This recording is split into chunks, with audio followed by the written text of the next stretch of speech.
We can now, if you want, recap and provide a picture of what we think are current challenges and where the field is moving to the next 5 years. Certainly, the main challenges in my mind are in the area of adjuvant therapy after resection local ablation.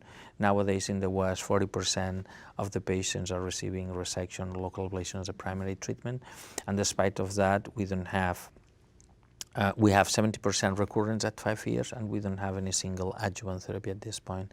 So sorafenib was negative, the STORM trial, and certainly now there are phase 3 studies testing nivo, for instance, versus placebo, other checkpoint inhibitors, and this may be a window of opportunity.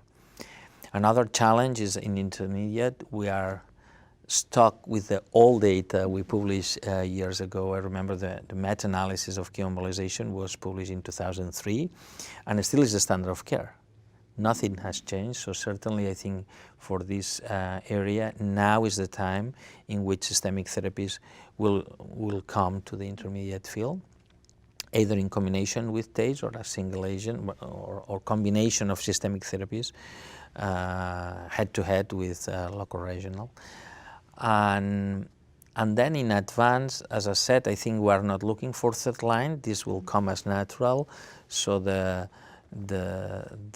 need is to raise the bar and try to reach the 2-year survival for patients in frontline advance. And certainly I think this will come from combinations with very appealing preliminary data. If you want to discuss a bit the preliminary data of the combinations that have been released. I mean, there is not so much data, but some appealing data is out there at this point. I think absolutely there's very promising data, or provocative data, again, is the right word to use in the phase 1 and phase 2 setting, but you have alluded to the TKI plus PD-1 inhibitor, PD-L1 inhibitor data.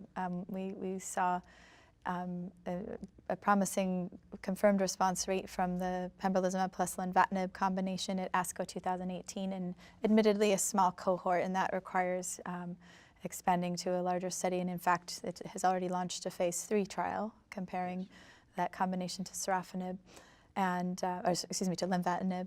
And then likewise, the combination of atezolizumab plus bevacizumab in phase 1 showed a striking response rate in the initial cohort of up to 65% at some analyses, but actually with some decrement in the expanded cohort at ESMO 2018 into the 27-30% range, depending on central versus local review. But that is also looking ahead to the EMBRAVE 150 trial, which will give us a randomized phase 3 context for this combination of atezo plus bevacizumab versus sorafenib. And then I think the Himalaya trial of durvalumab plus tremelimumab is the checkpoint inhibitor combination CTLA-4 plus PD-L1 inhibition, also due to report in the coming year or two, to complete, I should say, and who knows when we'll see the results, but those are eagerly awaited. Most important profile of HCC is recurrence after curative therapy like surgery or ablation.